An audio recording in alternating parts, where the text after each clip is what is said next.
when it rains here, it floods this whole area out. Okay. Rain comes down through here, floods out here, and this is where my tent is. So I'm moving my camping site, and it's going to take me the whole weekend to do it because of the fact that I can only carry so much, and there's no bus stops that are close by at all where my secondary hiking area is. So I got to carry everything from this one to that one, and I can only carry so much because I always got to have my backpack that's got everything in it already with me at all times because it has evidence in it. So I can only put so much in my backpack, and so it's going to take me the whole weekend just to move everything discreetly and get things situated over there. And you got to remember where I'm going to, I got to hide stuff over there too because I'm constantly being threatened through electronic harassment that they're going to steal my stuff. Yeah.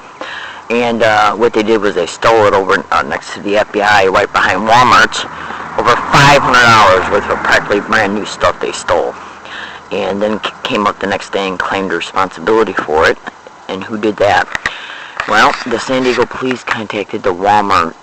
The people who own the property that leased to Walmart's and all the other stores over there also own the hill behind Walmart's. So what they did was the San Diego police had to make it look like they had a reason to approach me, which was predicted way back in September, October, and November. Periodically, I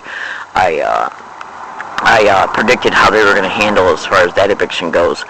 And once I started getting actual physical evidence that I was being gang stalked and uploading it to the internet, they developed a scheme to come up and evict me from that camp area. And they used the same exact excuse that I thought they were going to use. I stated that they were either going to use city employees, landscapers, property owners, and that's exactly what they did. The same exact excuses they used. And it was within 10 days after I started uploading non-disputable, total undisputable proof that I was being gang stalked on along my routes, including on the 928 bus, the very bus route that I was assaulted on. And I also caught proof over at USD and at SDSU. All that was uploaded within from January 28th up until February 16th, and so they started staging huge incidences along my routes and on the bus routes, and I was catching all that on digital audio file and uploading it to YouTube as well. So they came in and staged an eviction. The morning of February 20th, 2012, I heard them say through electronic harassment that she really expects her stuff. They were saying, why don't you steal her stuff? And so I made a video file. Then I left from the campsite and went to SDSU and uploaded the video. And then while I was there, I filled an online police report stating that they were threatening to steal my clothes. I came home that night after being gang stalked at SDSU by the media supervisor, and and then on my way home, I stopped off to go to Barnes & Noble's, and I stopped off and asked the security guard a question, and he used that question as a reason to ban me. Staged a huge incident over there. I had to wait 2.5 hours for the San Diego police to arrive. They never did. Then I walked to the bus stop, and they finally went by me. I waved them down, told them what happened, caught all that on digital audio file, caught the bus. They left, and I caught the bus, went to Walmart, bought a few things, and then walked to my campsite at it was about 9:38 in the evening. And on my way to the campsite, I heard through electronic harassment, does she really expect her stuff to be there? I get to my campsite about 65 feet away, and it's all gone. Then the very next morning, so what I did was I got out a hidden tent that I had hidden in some bushes, and I slept with no sleeping bags, just a coat, and in 40-degree weather all night. And so what I did was the next morning I got up, and I got up the rest of the stuff that was in the area that I had hidden in bushes, and I was going to rebag it and then rehide it in different spots, and then go to the FBI the next day. I was processing that neurally and making digital video files. I was making video files and digital audio files in reference to how the next day I was going to go to the FBI and tell them I was a human trafficking target and that the San Diego police were directly involved.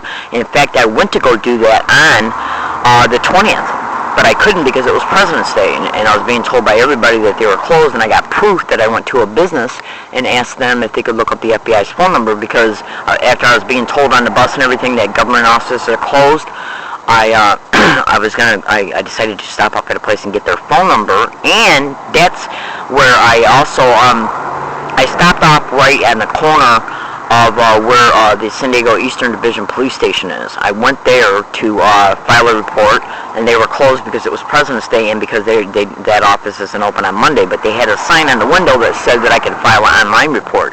That's how I filed the online report that day when I finally got to SDSU. And then when I walked across the street to go to the bus station, I thought, well, I'm going to go in this business right here and ask them if they could look up the FBI's phone number. So I was being narrowly monitored at that location behind Walmart's, and I made a digital audio file. The next day, which was the 21st, that the next day I was going to go, which would have been the 22nd, that I was going to go to the FBI building and tell them I was a human trafficking target and the San Diego police were directly involved. Now, back to the 20th. I went to that building. I went to a business. It was a paper business that's going out of sale, out of business at the end of March. They looked up the FBI phone number for me, wrote it down, and I caught that on digital audio file. And then I went to SDSU and did everything there, and then I already explained what I did for the rest of the day, and then came home. My campsite stuff was gone. So the next day I was going through all the stuff that I had hidden, and what I was going to do was hide that in a different location, and then get all that coordinated, and then start taking my tent with me. Okay, so they couldn't steal anymore. And then I made a digital audio file and a video file stating that I was going to be going to the FBI the very next morning to tell them I was a human trafficking target and that the San Diego police were directly involved in it. And in the video file and in the digital audio file, I made a statement that if anybody approaches me today, like the San Diego police, it'll be to evict me from this campsite. It'll be to make it appear that it's being done through legitimate reasons, so it doesn't appear as retaliation after I go to the FBI, which would have been the following day. And within 1 hour, they appeared at my campsite. Now, I make predictions, so if what I state in the predictions come true, then it not only shows the reason why I make the predictions, okay, that there was a cause for me to make the prediction, but what's the likelihood of something coming true after you predict it if it wasn't already going on? Now, when I made the video file concerning the prediction about them appearing at my campsite, I got out my cell phone and I took a video picture of what time it was and what the day's date was. Okay, now, so I can prove that this prediction was made before they even arrived on the scene, and the people that they brought with them that said that they owned the property directly physically engaged in gang stalking physical gestures right in front of my face, and I caught it on video file. But I can't upload these videos right now because they will alter them once I put the memory card in the data reader writer. And there's already 2 videos online right now that shows that they have done that. 2 videos. It's a video that was made over at USD. That video that was made over at USD shows them altering a video that I made there when I caught 2 gang stalkers harassing me. So what they did was alter that video. Then, it was either right before or right after they'd altered the video in the same way at that camp location. So I posted them on YouTube, and a professor, Eric Pearson, who's a professor in communications who specializes in videos and images, uploaded them to First Post, which is USD's newsletter, First Post. And since he's a professor in communications who specializes in videos and images, he took a look at the videos and said, no, they're altered. He also uploaded a video on First Post concerning the first video MTS sent me that was altered. So they know that I got proof, and it proves what's stated in the remote neural monitoring file, that they can enter your video cameras and any electronic device or computers and compromise the internal functions of the device you're using in order to be able to compromise, and it also says how it compromises the data. I got 3 videos online right now that a professor over at USD posted on First Post that proves it's altered. So I'm not going to take that memory card out of me predicting that they were going to come to my campsite on the 21st, in which they did an hour later, and then go to upload it to YouTube and have them alter it. Okay, because right now it's still tangible proof. My name is Leslie Williams. Today's date is March 23rd, 2012. I'm going to move to the second location. If anybody bothers me at all at this next location, or if anybody bothers me and seeing they saw me coming out of here while I'm transferring the stuff, understand this. I don't give a shit who they use. Landscape workers, neighbors over there, anybody, it will be the direct concerted effort of this gang stalking expedition. And if anything happens to me at this next camping location, it will be the direct concerted effort of this gang stalking expedition.